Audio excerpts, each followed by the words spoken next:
Olá pessoal do canal, bom dia, boa tarde, boa noite a todos do canal. Se você está só passando aqui no canal, se inscreva, compartilhe.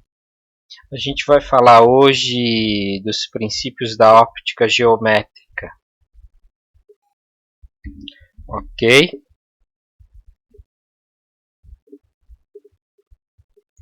O que é a luz? A luz ela é uma pequena fração do espectro de onda eletromagnética que impressiona os nossos olhos. A velocidade da luz ela é uma constante universal, tá? A constante universal das ondas eletromagnéticas, tá? E o valor dela é de 300 mil quilômetros por segundo. Em notação científica ficaria 3 vezes 10 elevado à quinta potência, tá? Ou 300 milhões de metros por segundo. Aqui a gente tem a demonstração do espectro de onda eletromagnética, tá? É uma representação plana da onda eletromagnética, mas a onda eletromagnética ela se comporta diferente no plano, tá? Ela se comporta no plano tridimensional de forma diferente, tá? Criando ondas de campo elétrico, oscilações de campo elétrico e oscilações de campo magnético, ok? A gente tem ondas de frequência bem baixas, por exemplo, a rede elétrica, tá? Que não é uma onda eletromagnética, porque ela é transmitida pelo condutor elétrico, tá? Essa frequência aqui, ela pode ser irradiada também, tá? Ela pode perturbar, provocando interferências de onda eletromagnética, porque também é uma oscilação elétrica magnética, tá? Ela vai oscilar na frequência de eletricidade, né, com picos positivos e negativos, pode gerar campos eletromagnéticos. Mas o que nos interessa aqui são as ondas, tá? A partir do kHz, tá? A onda ela tem 1000 Hz de oscilação. O que seria a oscilação completa de uma onda? Um pico positivo com um pico negativo, tá? Uma oscilação completa aqui, ó, do pico positivo e negativo, ela dá o comprimento de onda, tá? O comprimento de onda é o tamanho do início do pico ao fim do pico, ou do início da crista, do meio da crista ao fim do meio da outra crista, ok? Por exemplo, os rádios de AM, amplitude modulada, né? Eles utilizam a frequência em kHz. FM, megahertz, tá? Tem ondas curtas aqui pelo meio. TV, Wi-Fi, né? Utilizam gigahertz, o micro-ondas da casa, que é usado para aquecer água, tá? Eles trabalham com micro-ondas, certo? Infravermelho no controle remoto, câmeras de infravermelho ou todos os corpos que com calor, né, com temperatura, emitem radiação infravermelha. Conforme eu estou indo aqui, eu estou aumentando a frequência e diminuindo o comprimento de onda, até chegarem num comprimento de onda de 700 nanômetros a 400 nanômetros, que é a luz visível, que começa da luz vermelha e termina na luz violeta. Tá? A luz branca é a junção de todas as cores. Então, as cores do arco-íris, né, ela é formada pela luz branca, certo? Para a gente enxergar o mundo colorido, a gente tem que iluminar um corpo com luz branca. Depois, falando aqui, continuando aumentando a frequência, tem o ultravioleta, o raio-x, o raio gama, ok? Que são radiações ionizantes que podem vir a provocar câncer, principalmente ultravioleta, ou um pouco mais o raio-x. E esse aqui, sem falar, não pode ser exposto de jeito nenhum, uma pessoa, tá? Mas o raio-x também pode vir a provocar câncer. O que seria o raio de luz? Para a física, o raio de luz vai ser a representação retilínea da trajetória da luz, tá? Indicando a direção e o sentido de sua propagação. O que seria um feixe de luz, tá? O feixe de luz é um conjunto de raios de luz de uma mesma fonte, como por exemplo um laser, tá? Uma lâmpada, um local onde está vindo essa luz. A lâmpada da cidade à noite, por exemplo. Fontes de luz, né? Fonte de luz primária é a fonte que irradia a luz para os demais corpos. Ele tem luz própria, lâmpada, tá? O sol, a lua quando está iluminando outro corpo que você está observando, as estrelas, etc. Tá? A fonte de luz primária ela ilumina o objeto, tá? E esse objeto ele reflete a luz para os nossos olhos, aí a gente enxerga ele. A fonte de luz secundária é esse corpo que está refletindo a luz para os nossos olhos, tá? Ele recebe a luz do primário e reflete essa luz para o secundário. Então, uma fonte de luz branca faz a gente enxergar o vermelho da rosa e o verde da rosa. Se essa fonte de luz aqui não tiver o vermelho, a gente vai enxergar preto aqui, porque o conceito de cor, tá? É um pigmento que absorve todas as cores, tá? E reflete o vermelho. Pigmento verde absorve todas as cores e reflete o verde para os nossos olhos. Pigmento preto é um que absorve todas as cores e não reflete nenhum pigmento da luz. Por isso a gente enxerga preto. Se eu colocar um filtro aqui na frente, né, impedindo da luz vermelha e verde passar, eu vou enxergar essa rosa totalmente preta, ok?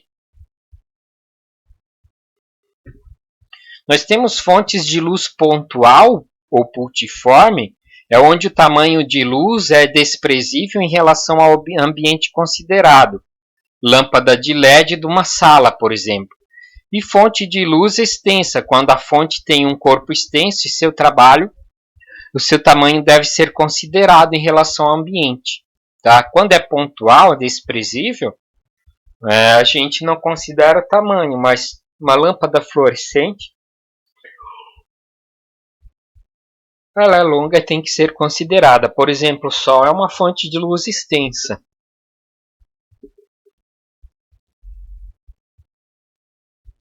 Meios ópticos, né? A gente tem o meio óptico transparente aqui nessa foto. Eu tenho o opaco, que seria o lápis, mas eu tenho 3 meios de condução de meio da luz, tá? O vidro em pequenas espessuras, a água e o ar também, eles são meios ópticos, tá? E eles transmitem a luz. Quando a gente enxerga com nitidez, eles são meios transparentes, tá? Papel celofane, por exemplo, etc. Acrílico, né? Entre outros. Nós temos os meios ópticos translúcido, é um meio que permite a passagem da luz irregular. Então, a gente não vai enxergar com nitidez, né? Papel vegetal, tecido fino, entre outros, vidro fosco, tá? Que é o vidro lixado, né? Com jato de areia. Meios ópticos também opaco, tá? Daí, nesse caso, a luz não passa, ela não permeia, então a gente não enxerga do outro lado. Madeira, placa de metal, tijolo. Acho que com o desenho fica melhor de entender, tá? Nós temos 2 fenômenos ópticos, tá? A reflexão regular, que ocorre em superfícies polidas, e as superfícies polidas elas formam um espelho. A luz incidente ela bate na superfície polida e reflete para o meio de origem. E temos os corpos que são rugosos e eles vão refletir de forma irregular a luz, né? Refletir de volta para o meio, a reflexão difusa, tá? A reflexão da luz é o retorno da luz incidente num dado corpo e retorna ao meio de origem, tá? Como eu mostrei na figura ali, tá? A gente tem a refração regular da luz. O que é a refração regular da luz? Quando a luz muda de um meio, ela sofre uma distorção. Por exemplo, olha a imagem. Aqui o lápis parece que está quebrado, a imagem fica para frente. Aqui fica para trás, ó, no vidro. na água fica para frente. A gente percebe também, né, isso aqui, ó, essa curvatura. Ó. A luz vem, muda a velocidade dela e ela sofre uma curvatura angular aqui, tá? Ela quebra, né, num ângulo aqui de incidência. Então, por exemplo, os índios, quando atiram um peixe, eles atiram um pouco antes do peixe ou depois, pouco antes, se não me engano, porque o peixe está mais à frente, tá? Eles atiram, eles dizem que estão atirando na alma do peixe. Absorção da luz, tá? Aqui a gente tem 3 fenômenos, né? A reflexão, quando os raios luminosos retornam para o meio, a absorção e a transmissão da luz no meio transparente, tá? A absorção é quando ela é toda sugada, por exemplo, ocorre em corpos negros, né? Mas se o corpo for de pigmentos, ele pode refletir só a luz vermelha, só a verde, só a azul, conforme a cor dele, tá? Okay? Que é o conceito de cor. A gente tem 3 princípios da óptica geométrica, tá? Princípio de propagação luminosa retilínea dos raios luminosos, tá? A luz ela se propaga em forma reta. Ela só vai se curvar se o espaço-tempo for curvado por uma força gravitacional de uma estrela, por exemplo. Teoria da relatividade de Albert Einstein. Mas a luz sempre se propaga nos nossos meios, né? De forma retilínea, acompanhando o espaço-tempo. Okay? Como a gente viu na figura. O segundo princípio da óptica geométrica é o princípio da reversibilidade dos raios luminosos. Os raios luminosos, tá? Eles se propagam de forma... Eles podem ser revertidos, tá? Propagação, princípio da reversibilidade. Tá? Em meios homogêneos isótropos, tá? O raio luminoso ele pode ser devolvido para o ambiente, ó, refletido de volta.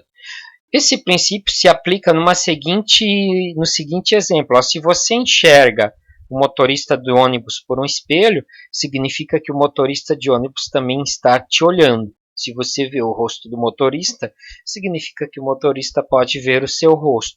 Questão de Enem, tá? Alô, moto?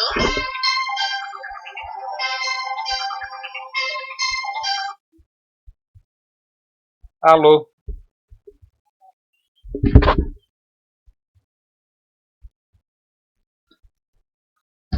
O terceiro princípio da óptica geométrica são que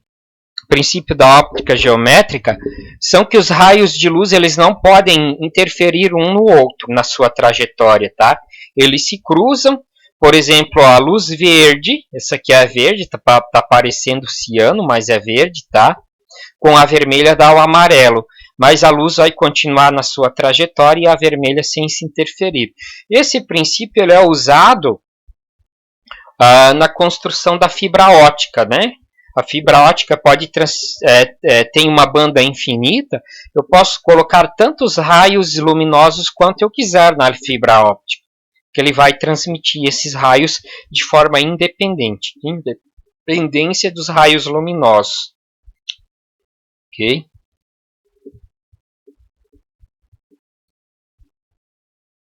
Aqui a gente vai ver a aplicação do princípio de propagação retilínea da luz. O que forma? Os eclipses, tá?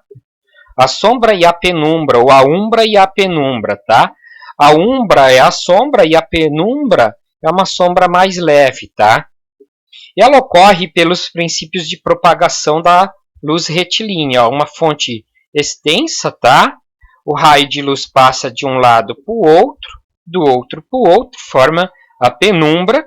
E também ele pode formar a sombra aqui, ó,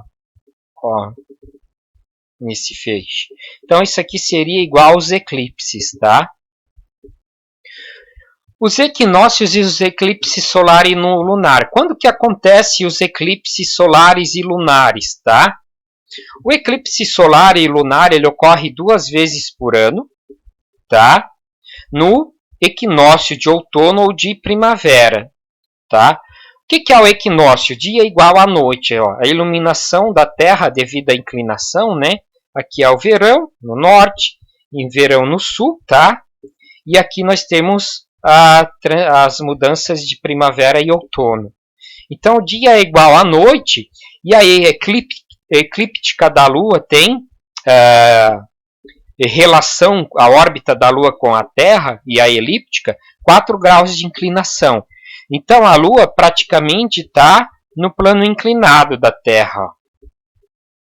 Isso faz com que a Lua vai passar aqui atrás da sombra, formando o eclipse lunar na Lua cheia.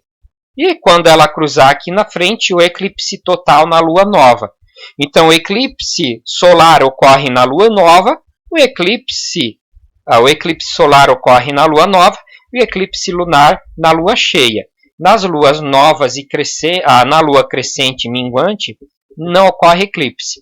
Isso ocorre 2 vezes por ano. Aqui também a Lua vai passar atrás, na Lua cheia, formando eclipse lunar, e na frente, formando eclipse solar. Tá?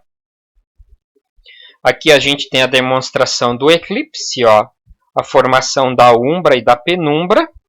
Tá? A umbra tem 200 km de diâmetro, então qualquer pessoa dentro desse círculo vai ver eclipse total, e qualquer pessoa, conforme vai passando dessa linha aqui, esse limite, vai vendo um eclipse parcial, ele vai aumentando, ó, nessa sombra aqui, tá? Lembrando que eclipse começa com eclipse parcial aqui, ó. Entra o eclipse parcial até virar total, termina o total e acaba o parcial. Ok? Conforme a Lua está se movimentando e a rotação do dia e noite da Terra, tá? A gente tem os eclipses solares dessa forma. O parcial, todos que vão ver o total vão ver o parcial, mas alguns só vão ver o parcial nas laterais da rotação da Terra, tá? No norte e sul, as linhas laterais ao eclipse total. E nós temos o eclipse anular, que acontece no apogeu, quando a Terra está mais próxima do Sol. O Sol parece um pouco maior, forma um eclipse anular. E no perigeu, um eclipse total. Tá?